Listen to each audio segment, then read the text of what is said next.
இப்போ நீங்கள் வந்து ஒருவேளை உங்களை முன்கூட்டியே பாரதிய ஜனதா கட்சி அழைத்திருந்தால் நீங்கள் அந்த கூட்டணியில் இணைந்திருப்பீங்களா? தேசிய ஜனநாயக கூட்டணியில் உங்களை அழைக்காமல் விட்டுட்டாங்க அப்படிங்கிற வருத்தமோ கோபமோ தான் நீங்கள் வந்து அதிமுக பக்கம் போகிறதுக்கான ஒரு முடிவை எடுத்துதா? உங்களுக்கு தெரியும்,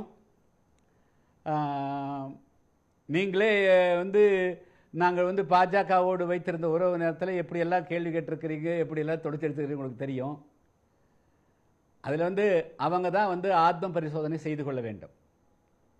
யாரை எப்படி நடத்துவது, யாருக்கு எப்படி வந்து கௌரவம் அளிப்பது, யாருக்கு முக்கியத்துவம் அளிப்பது என்பதில் நிச்சயமாக வந்து தமிழ்நாட்டை பொறுத்தளவு தேசிய தலைமை, பாரதிய ஜனதா கட்சியினுடைய தேசிய தலைமை தவறிவிட்டதாகத்தான் கருத முடியும்.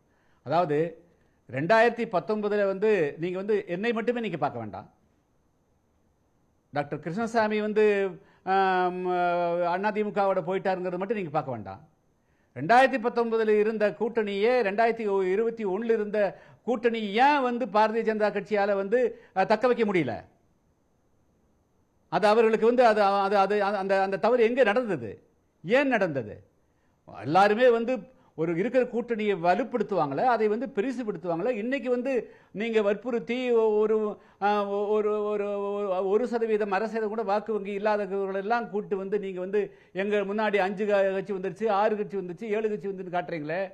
தமிழ்நாட்டில் வந்து ஏன் வந்து ஒரு வலுவாக இருந்தது, நிச்சயமாக மிகப்பெரிய அளவுக்கு ஒரு தாக்கத்தை உருவாக்கக்கூடிய அளவுக்கு இருந்த இதை வந்து தக்க வைக்க முடியாமல் போனது யாருடைய பிழையாக கருதுறீங்க? கூட்டணி உடைந்ததுக்கு அப்ப என்ன காரணம் நினைக்கிறீங்க? அவர்கள் எங்கோ ஒரு பிழை செய்திருக்கிறார்கள் தான் கருத வேண்டியிருக்கு.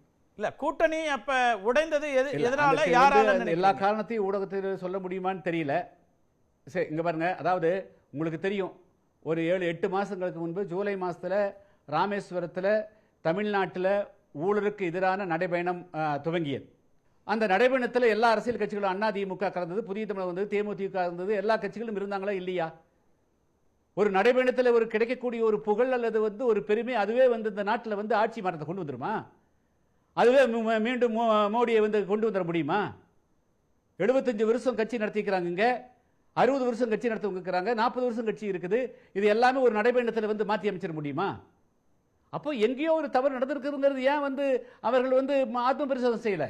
மேலும் வந்து பாரதிய ஜனதா கட்சிக்கு எதிராக வந்து ஏன் தமிழ்நாட்டில் மட்டும் மிகப்பெரிய அளவுக்கு வந்து ஒரு வெறுப்புணர்வு இருக்குது அப்படிங்கிறது வந்து கண்டுபிடிச்சிருக்கணும். இன்னும் ஏன் ஏன் வந்து தெற்கு, அதாவது வந்து உத்தரப்பிரதேசத்திலையும் மத்திய பிரதேசத்திலையும் இருக்கக்கூடிய பார்வை வந்து கேரளாவில் இல்லை, தமிழ்நாட்டில் இல்லை, ஆந்திராவில், கர்நாடகத்தில் இல்லை. ஏன் பாரதிய ஜனதா கட்சிக்கு எதிராக வந்து ஒரு மிகப்பெரிய அளவுக்கு மனநிலை தொடர்ந்து இருக்குது? அது காரணம் என்ன? அதை மாற்றுறதுக்கு என்ன செஞ்சுக்கிறாங்க? அவங்க கிட்ட என்ன செயல் திட்டம் இருக்குது? இந்த நாட்டில் இருக்கக்கூடிய மக்களுக்கு வந்து சமத்துவத்தை உருவாக்குறதுக்கு என்ன செயல் திட்டம் வச்சிருக்கிறாங்க? வெறும் இந்துத்துவா மட்டும் சொல்லி வந்து தேர்தலில் வந்து வாக்கு வாங்கிட முடியுமா? தமிழ்நாடு வந்து வெறும் இந்துத்துவ அடிப்படையில் கொண்டு வர முடியுமா? இங்க வந்து எப்படியெல்லாம் வந்து இந்த தமிழ்நாட்டில் வந்து அரசியல் கட்சிகள் உருவாச்சு அப்படிங்கிறது எல்லாருக்கும் தெரிஞ்சது தானே. 1952 ஒன்றுபட்டு இருந்த தமிழ்நாடு, கேரளா, ஆந்திரா எல்லாம் சேர்ந்துக்கிறது கம்யூனிஸ்ட் கட்சி 60 எம்எல்ஏக்கள் இருந்திருக்கிறாங்களே.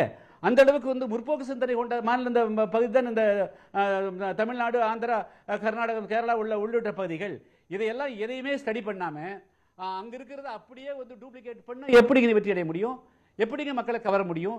6 முறை இல்லைங்க 60 முறை வந்தாலும் பிஜேபி தன்னுடைய மனப்பான்மையை, தன்னுடைய மனோநிலையை மாற்றிக்கொள்ளாத வரையிலும் இங்க இருக்கிற ஸ்டடி பண்ணாம நிச்சயமாக காலுற்ற முடியாதுங்க. அது புதிய தமிழகத்துக்கும் நாங்க வந்து உங்களுக்கு தெரியாது இல்ல, அதனால வந்து புதிய தமிழகத்தையும் அவர்கள் புரிந்து கொள்ளாதோ அல்லது வந்து அதிமுகவை புரிந்து கொள்ளாது, அதை மட்டும் நான் பார்க்கல. ஒட்டுமொத்த தமிழக மக்களுடைய மனநிலையே வந்து பிஜேபி சரியாக ஆய்வு செய்யவில்லை என்பதுதான் எங்களுடைய பார்வை. அவங்ககிட்ட அந்த மாதிரி பார்வை இல்லை. மோடி காட்டினா, ராமர் கோயில் காட்டினா, அல்லது காசி காட்டினா இங்க இருக்கிற மயங்கிடுவாங்க. அப்படியெல்லாம் மயங்க மாட்டாங்க. இது ஒரு வளர்ந்து போன மாநிலம் எப்படி மீண்டும் கீழே போகும்? இன்னொரு வளர்ச்சிக்கு அடுத்த படி கொடுத்தா தானே இவங்க மேலே வருவாங்க. ஏற்கனவே பல முற்போக்கு தத்துவங்கள் மார்க்சிய சிந்தனையில் ஊர்ந்து, பெரியாரிய சிந்தனையில் ஊர்ந்து, அம்பேத்கரிய சிந்தனையில் ஊர்ந்து, பல்வேறு விதமான முற்போக்கு சிந்தனைக்கு ஆளான மாநிலம். அவங்களை கீழே ரிவர்ஸ் பண்ண முடியாது. நீங்க அதிலிருந்து வேற ஏதாவது புதிய சித்தாந்தம் புதுசா கொடுத்தா தான் வருவாங்களே தவிர நீங்க பழைய நிலைக்கு, பழைய சித்தாந்தத்துக்கு எடுத்தா தமிழ்நாடு வராது.